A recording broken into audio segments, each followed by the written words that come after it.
Welcome to the Deep Dive, where we try to cut through the noise and get you informed fast. Yeah, there's a lot of noise out there right now. Absolutely. And right now, the war in Ukraine, it's just dominating everything. It's a brutal, ongoing reality.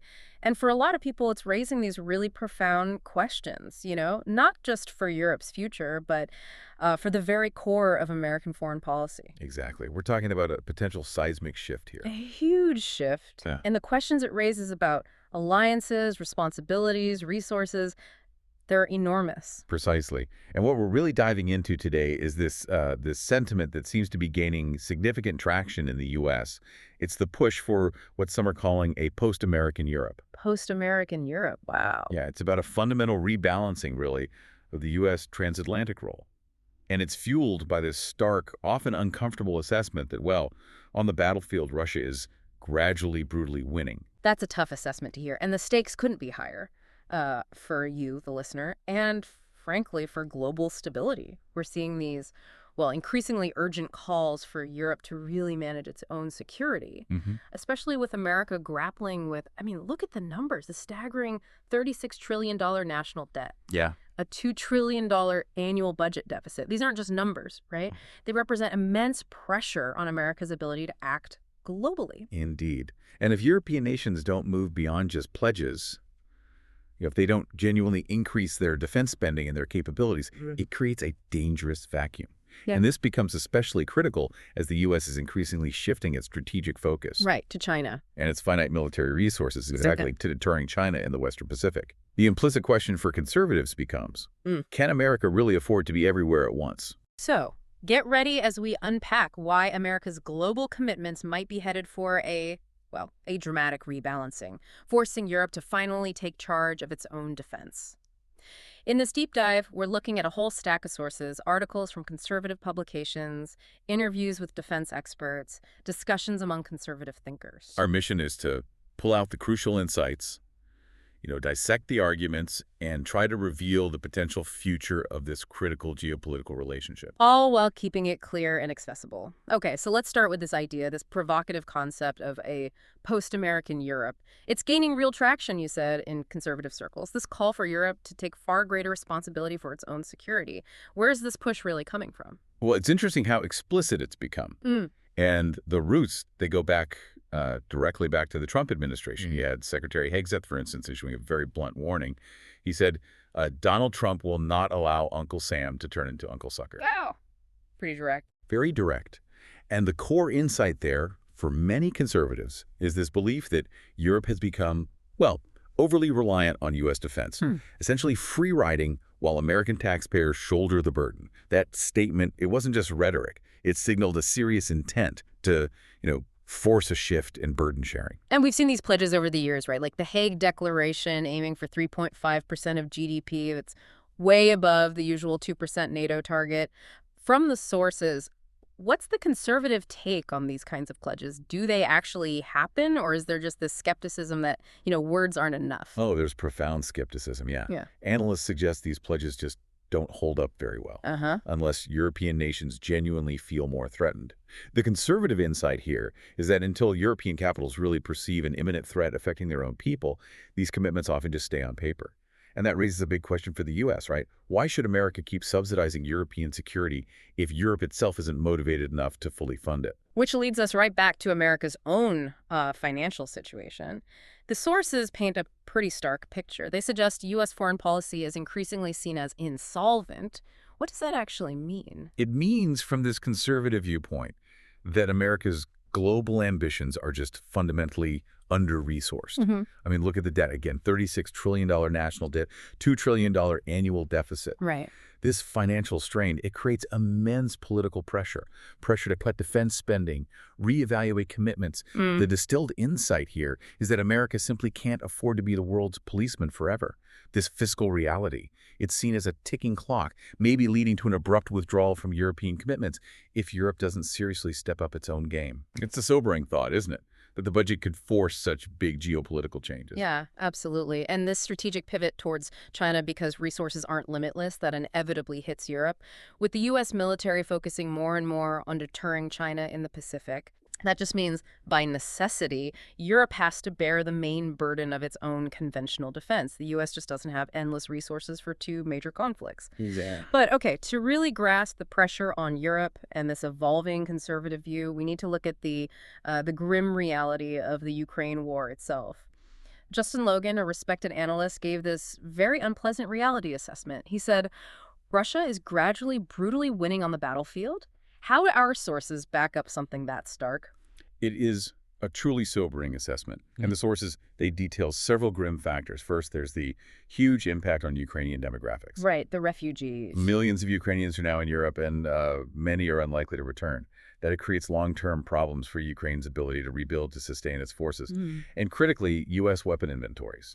They've been drawn down dramatically, especially vital air defenses. It's reported that to fulfill existing U.S. defense plans globally, we only have about 25% of the needed inventory available right now. 25%. Wow. Yeah. So the conservative insight here is blunt. The problem isn't just funding weapons anymore. It's about the physical existence of weapons in the amounts needed. We're simply running out. That's genuinely concerning. And then on the economic side, the sanctions, they don't seem to be the silver bullet people hoped for. Our sources mention Russia's state-owned Gazprom actually doubled its revenue in 2022, even while cutting gas to Europe. Doubled, yeah. And Russia exported a record amount of crude oil in August 2022. It's like that analyst said, sanctions are like a drug addict. The next hit will be the last one. For conservatives looking for effective policy, what's the takeaway from Russia just shrugging off this economic pressure? Well, yeah, this surprising resilience, it fundamentally shapes the conservative view. The core insight for some is that sanctions aren't just not working, they're seen as almost a kind of self-delusion.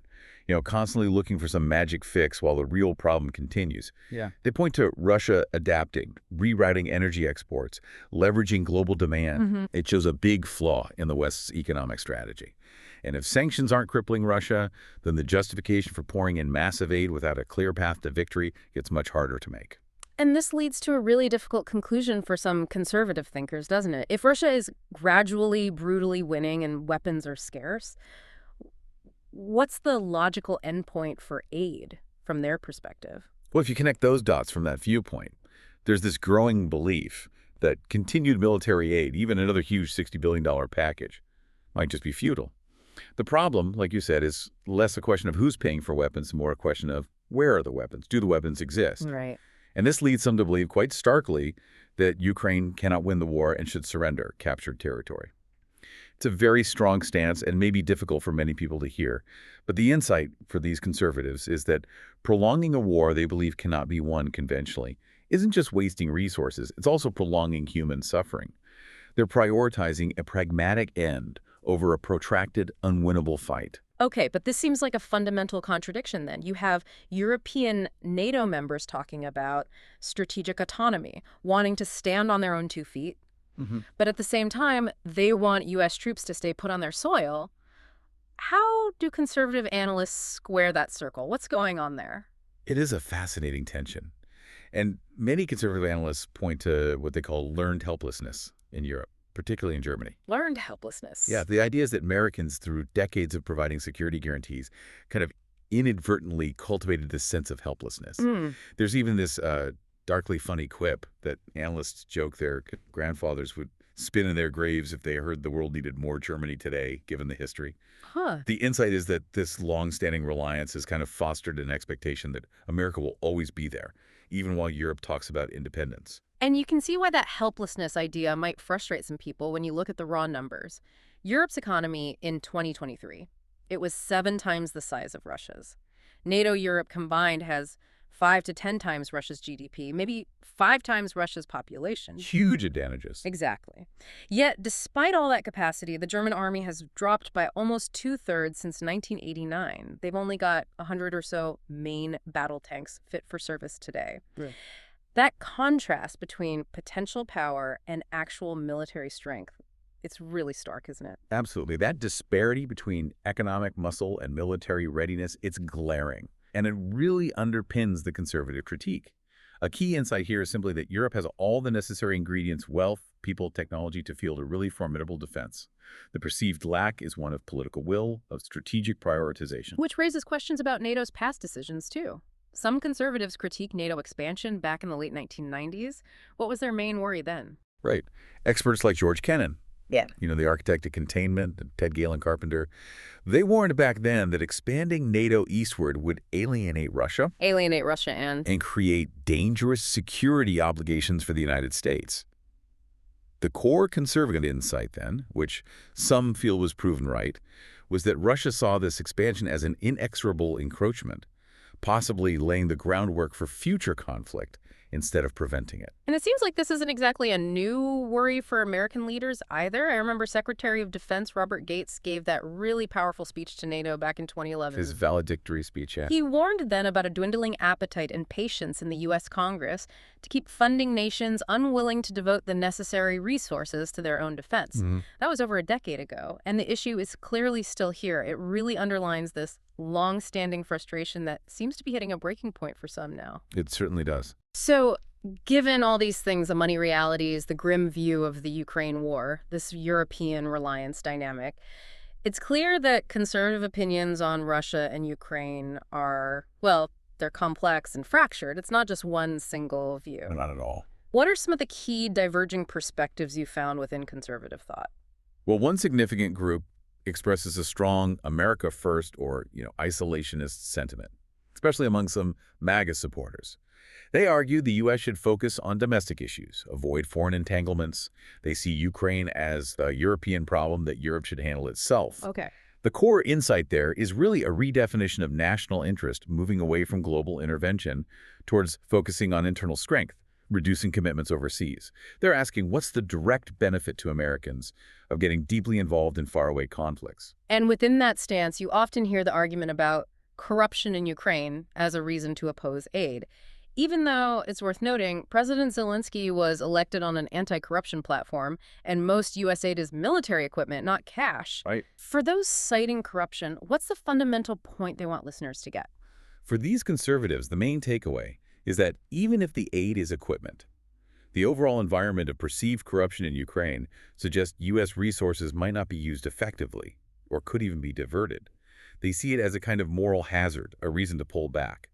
It signals that, for them, domestic financial prudence comes first, and they're very wary of getting tangled in what they see as a potentially bottomless pit of foreign aid. Which leads to an even more contentious point raised in the sources. These allegations that some conservative views might be influenced by Russian propaganda. How does that supposedly work? Well, the sources highlight concerns that Russian propaganda tries to portray Russia as anti-woke, Okay. and Ukraine as part of a NATO liberalism world order. This narrative seems to resonate with certain conservative groups. Plus, there are specific allegations that some right-wing influencers and podcast hosts are actually paid by Russia to spread pro-Russian narratives. Paid by Russia. That's the allegation. The insight here is the potential for hostile foreign influence to shape domestic political debate, playing into existing cultural divides, to undermine support for Ukraine and traditional alliances. It suggests a real vulnerability in our information space. And look, we can't ignore Donald Trump's huge influence here. His perceived softer stance on Russia, his skepticism towards Ukraine, that's undeniably reshaped opinions on the right. Absolutely. We saw reports even from a Republican-led Senate Intelligence Committee saying Russia interfered in the 2016 U.S. election on Trump's behalf. Yeah. And there's that 2014 statement from Eric Trump about not needing U.S. banks because we get all the funding we need from Russia. How do those things complicate the Ukraine discussion for conservatives? They create a really complex picture. For some, Trump's stance legitimizes skepticism about Ukraine and validates a more, let's say, transactional view of alliances. Those statements about Russian funding, while controversial, for some might reinforce the idea that Russia is maybe a preferable partner to traditional allies, or at least not the huge threat others portray. The key insight is how a powerful political fetcher can basically redefine what counts as a conservative foreign policy, shifting the whole debate and making views that were once on the fringe seem more mainstream. It becomes less about ideology and maybe more about loyalty and perceived strength. But it's really crucial to stress there are strong counter-arguments from other conservatives. They hold totally different views on U.S. engagement, right? Absolutely. The conservative movement isn't a monolith on this. One major counterargument points to a moral obligation for the U.S. to back Ukraine because of the 1994 Budapest Memorandum. Right, where Ukraine gave up nuclear weapons. Exactly. In exchange for security assurances from the U.S., UK, and Russia. The insight for these conservatives is that America's word has to mean something. Abandoning Ukraine now would badly hurt global non-proliferation efforts and U.S. credibility. Then, another perspective argues for a clear strategic benefit. They see helping Ukraine as a really cost-effective way to degrade Russia's military capabilities without putting U.S. boots on the ground. It's framed as a win-win scenario. So weakening a rival without direct cost in American lives. Precisely. The insight there is pragmatic. Why commit American troops when Ukraine is willing to do the fighting? And the investment weakens major geopolitical rival. And finally, there's an economic argument. Many conservatives point out that a lot of the military aid is actually older U.S. military equipment. Stuff we'd replace anyway. Right. Stuff that gets replaced with newer weapons, which then benefits the U.S. defense industry and creates jobs within the United States. This insight turns aid from just an expense into a strategic investment that helps American industry and jobs. Okay, so given this really dire situation in Ukraine, Russia's perceived gains, America's strained resources, what do conservative analysts actually propose as the way forward? What are the concrete steps? Well, the key proposals for Europe are pretty clear, and they demand a huge shift. First, Europe must put its industry on a wartime footing. Wartime footing. Yeah, to produce massive quantities of munitions and military platforms rapidly and at scale. It means moving away from peacetime production, reorienting the economy. Second, European nations need significantly larger militaries. They suggest spending closer to 3% of GDP, maybe more. And crucially, they need a roadmap. A roadmap for what? A plan with time frames and associated milestones to shift the primary burden for the conventional defense of Europe from American capabilities to European ones. The insight is simple. Europe needs to treat its security with the urgency a real threat demands. No more kicking the can down the road. That's a huge ask for European self-reliance. But what about the actual war in Ukraine? If the perception is Russia is gradually, brutally winning, is there a push for, like, a negotiated peace? Yes, there is. With Russia seen as winning, however slowly, a settlement involving concessions from both sides is seen as a more realistic path by some than just continuing what they view as a losing fight. You see ideas like Hungarian Prime Minister Viktor Orban's proposal for an EU-Russia security deal covering Ukraine and maybe broader issues. That's being discussed as one possible way forward. So pragmatism over idealism, perhaps. From this viewpoint, yes. The conservative insight is that a prolonged war with no clear path to victory is strategically bad. A pragmatic peace, even one with tough concessions, is seen as the most responsible way to stop the killing and stabilize the region. Okay, but despite these really strong calls for Europe to carry its own weight, you're saying many conservatives argue against just abandoning NATO altogether. That's right. That's an important distinction. They still see it as at the center of all U.S. military strategies, a vital tool for sharing burdens and working in coalitions. How do they square that with pushing Europe to be self-reliant? Yeah, it's a key point. The core insight here is that the problem isn't NATO itself. It's the imbalance within NATO. For these conservatives, NATO is still essential. It's the framework for collective defense, for sharing intelligence, for making sure forces can work together. So fix it, don't scrap it. Exactly. The goal isn't to dismantle the alliance, but to re-energize it by making sure all members contribute fairly. They truly believe Europe, with its massive wealth, demography, and technology levels, is more than capable of fielding the credible defense necessary, if it just chooses to do so. The capability is there. The will is the question America is now forcing Europe to answer. Right. Well, we've definitely navigated a complex, sometimes contradictory landscape here, looking at American conservative thought on Ukraine, European security, and NATO's future role. Yeah, we've seen how some argue the U.S., burdened by debt and shifting priorities, really has to compel Europe to shoulder its own defense, especially with Russia making those battlefield gains. And we've looked at that tension within conservative thought supporting allies, moral obligations versus prioritizing domestic issues, really weighing the costs and benefits of America's global leadership role. So here's a final thought for you to consider. Given America's huge national debt and Europe's undeniable economic power, is the question really if Europe will take full responsibility for its own defense, or is it just a matter of when?